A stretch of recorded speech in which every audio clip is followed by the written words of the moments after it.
Ian Garry had this to say today. In my ideal scenario, I want a 4th round finish. I don't want any early knockout, because then there's ifs, buts, maybes, there's excuses. As you guys know, Ian Garry is a very, very confident kid. Islam is unchallenged as the #1 pound-for-pound fighter in the world. When you hear him say stuff like, I want a 4th round knockout because I don't want anyone to say it was a fluke.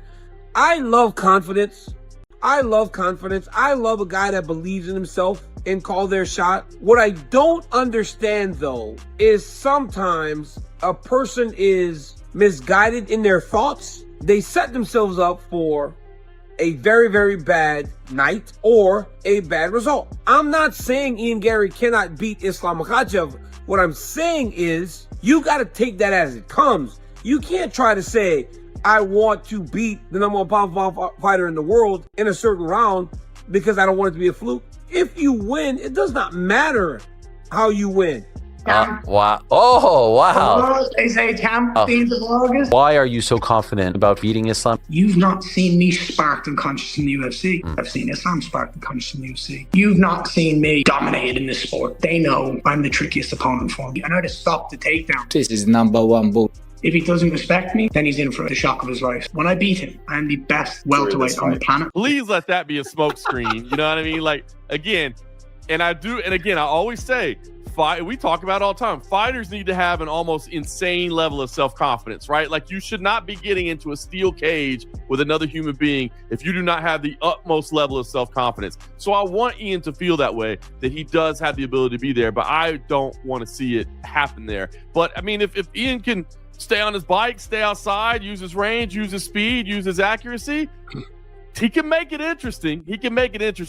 I think if he gets taken to the ground or stuck in the clinch, I think it's a long night for him.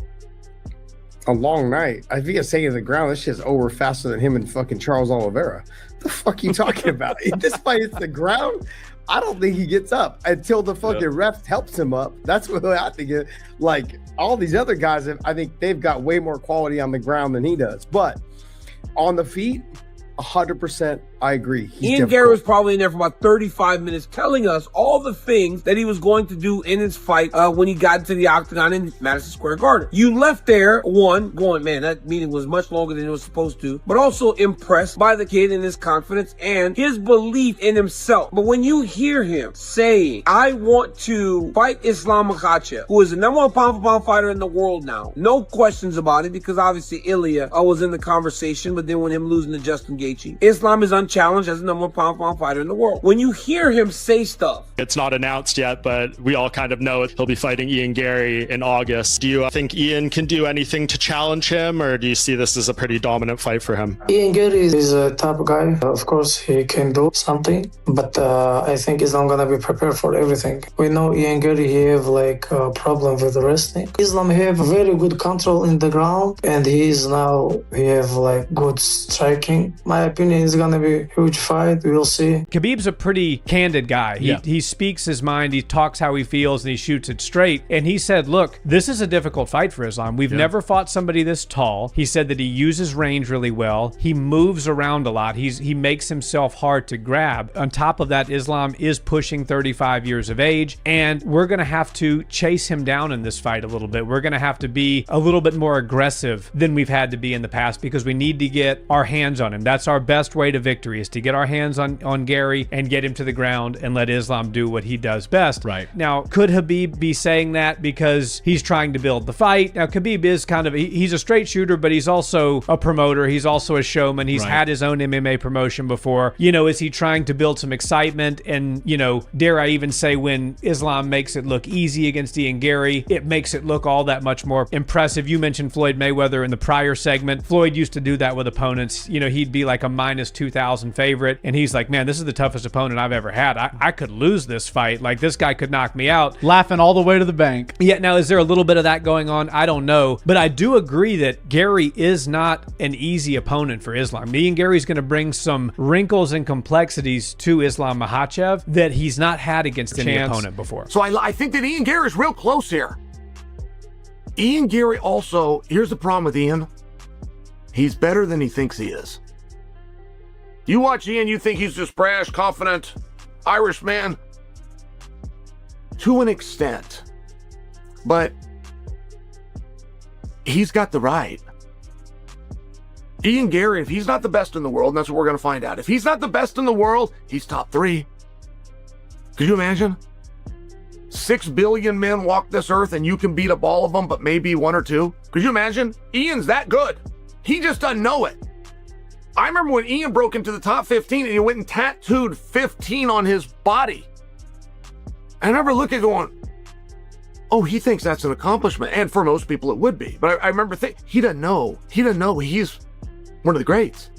It's going to be a sick fucking fight. Sick fight. Back in the good old days, I would see your ass fight 3 times in a year. But now, you're lucky to see Islam fight once a year. It's just hard. But the fact that we get to see him, fight Ian Garry, that's going to be a sick fucking fight. Ian Garry, he's a guy that can get it done. Islam is one of the greatest to ever do it in this game. He's dominant in his field, and now he's at welterweight. Like against JDM, I thought JDM scrambling would give him problems, but nah, it wasn't the case. I haven't actually looked at that fight too much yet, but I'm excited for that fight just because it's like, again, another one of those ones where it's like destiny. A guy like Ian Machado, who's come up, had this dream, and he's saying, I'm the future, and now the future is here. So will he get it done? Possibly. When Daniel Cormier speaks about a fight, the combat sports world listens differently than it does with almost anyone else. Not because he is simply a broadcaster or an analyst sitting behind a desk forming opinions, but because he has lived inside the exact pressure that Islam Makhachev now carries as champion. He has felt what it means to walk into a title fight as the most feared man in the division. He has experienced what happens when a challenger shows up with the specific tools to disrupt everything you have built, and he has learned, in the most personal way possible, that no champion is ever as safe as their record suggests. So when Cormier looks at Islam versus Ian Machado Garry at UFC 330 and delivers a prediction as bold and as specific as this one, it does not land as hyperbole. It lands as a warning from someone who genuinely knows what he is talking about. The prediction itself is striking in its precision. Not that Garry wins on points, not that Garry makes it competitive, but that Islam Makhachev, the pound-for-pound best fighter on the planet, does not survive the opening round. That is an extraordinary thing to say about a champion of Islam's caliber, and the fact that it is being said by someone with Cormier's credentials and combat IQ is exactly why the entire MMA community has stopped to pay attention. To understand the weight behind this prediction, you have to first understand what Daniel Cormier sees when he watches Ian Machado Garry fight, because Cormier does not evaluate fighters the way a casual fan does. He watches movement, he watches entries, he watches the moments between exchanges, the micro adjustments fighters make that reveal their actual level of understanding. And what Cormier appears to see in Garry is something that deserves far more respect than the mainstream conversation has been giving it. Garry's striking is built around a principle that sounds simple, but is extraordinarily difficult to execute at the highest level. He makes opponents pay for moving forward. Every step an opponent takes toward him is a step into a trap he has been setting since the opening seconds of the fight. His distance management is precise, his timing on the counter is sharp, and his left hand, which has become the most discussed weapon in his arsenal, lands most cleanly against opponents who commit their weight forward in search of contact. Islam Makhachev's entire offensive grappling system requires him to close distance, establish physical contact, and drag the fight into the clinch or to the mat. Every step of that process puts him directly in the zone where Garry is most dangerous. Analysts within the combat sports community have pointed out that this is not a surface-level stylistic concern. It is a fundamental tactical conflict that sits at the heart of how this fight will be decided. If Islam cannot close the distance cleanly, he cannot implement his grappling. If he cannot implement his grappling, he is forced into a striking exchange against a man who has trained his entire career to win exactly that kind of fight. The first round is when champions are most likely to underestimate the speed of a dangerous challenger. It is the round before adjustments happen, before patterns are recognized and corrected, before the championship experience fully kicks in. And according to Cormier's read on this matchup, that first round may be all Garry needs. Now, it is important to be clear about what Cormier is not saying. He is not suggesting that Islam is a flawed champion or that his run at the top has been built on weak competition. The record speaks for itself, and it speaks loudly. Islam has faced elite opposition and handled it in ways that left even the most skeptical observers acknowledging his greatness. His grappling system is not simply effective at the UFC level, it is effective against the best grapplers in the world, which is a distinction that matters enormously enormously. He does not just take opponents down, he controls them, exhausts them, and systematically removes their ability to compete. But what Cormier understands better than most is that every system has a specific type of opponent that creates genuine difficulty, not because the system is broken, but because the matchup presents variables the system was not originally built to solve. Garry's combination of reach, timing, lateral movement, and finishing power in the left hand creates a version of the opening round that Islam has genuinely not faced before at championship level. The early chaos that Cormier is predicting is not random. It is the specific chaos that emerges when an elite striker with a finishing weapon gets a clean first look at a pressure-based champion before the adjustments begin. Several respected voices have noted that the first round of a championship fight is uniquely dangerous for any champion facing a live, confident, well-prepared challenger. The champion always knows what they are capable of, but they do not always know the precise timing, the exact range, and the specific angles of a new opponent until those things have been tested in live combat. That testing process happens in the opening minutes, and if the challenger has a weapon capable of ending the fight, those opening minutes carry a weight that no amount of preparation can completely eliminate. This is precisely what makes Cormier's prediction so significant and so unsettling for anyone who has assumed this fight is a straightforward Islam title defense. He is not predicting a long, grinding upset where Garry slowly chips away at the champion over 5 rounds. He is predicting early chaos, sudden danger, the kind of first-round moment that reshapes the entire fight and potentially the entire division in the span of a few seconds. The general sentiment among professionals who have studied this closely is that the opening round of Islam versus Garry is genuinely unpredictable in a way that most of Islam's recent title defenses have not been. The champion's opponents in recent fights were known quantities with limited paths to victory. Garry is different. His path to victory is not narrow. It runs directly through the center of the first 5 minutes, and it is wide enough to drive a bus through if his timing is on and his left hand finds the target. What is at stake for Daniel Cormier in making this prediction publicly is also worth acknowledging. He is not a fighter anymore, but his reputation as an analyst is built on the same foundation his fighting career was: credibility, accuracy, the willingness to say the thing that is true rather than the thing that is comfortable. Making a prediction this bold about a champion of Islam's stature puts that credibility on the line in a real way, and the fact that he made it anyway tells you something important about how seriously he is taking the threat that Garry represents. For Islam, the response to this kind of external noise says as much as the prediction itself. Champions of his caliber do not get rattled by analysts making bold calls. They use that noise as fuel. They walk into the cage with the memory of every person who doubted them burning somewhere behind their eyes. And Islam's ability to perform under pressure has been one of the most consistent and impressive qualities of his entire championship run. He does not make emotional mistakes. He does not get drawn into firefights he did not choose. He solves problems with intelligence and composure rather than ego. But intelligence and composure take time to deploy. In the first round, before the patterns are established and the adjustments are made, every fighter is operating on a combination of preparation and instinct. And Garry's instinct is to throw that left hand at the exact moment a forward-moving opponent is most exposed. Whether Islam's preparation has specifically addressed that moment, that timing, that angle, is the question that will be answered in the opening minutes of UFC 330. For Garry, this prediction from someone of Cormier's standing is not just validation, it is pressure, because now the expectation exists. Now the combat sports world will be watching the first round with a specific lens, and delivering on that expectation against the best fighter in the world is an entirely different challenge than simply believing you can. The prediction here, built on everything available, is that Islam survives the first round and ultimately finds a way to implement his grappling as the fight progresses. But the margin for error in those opening minutes may be smaller than it has ever been in his championship career, and Daniel Cormier, who has stood in similar moments himself, seems to believe that margin is small enough for Garry to find it. So here is the question that matters most right now. Do you believe Daniel Cormier's read on this fight is correct, and that we are genuinely looking at a first-round finish at UFC 330, or does Islam's championship composure carry him through the early storm and turn this into exactly the kind of fight he dominates? Drop your prediction below. This is one of the most genuinely debated fights the lightweight division has ever produced, and your take belongs in the conversation. And if you want every major prediction, every expert reaction, and every breaking story from the world of combat sports covered at this level, subscribe now, because this is exactly what we do every single day.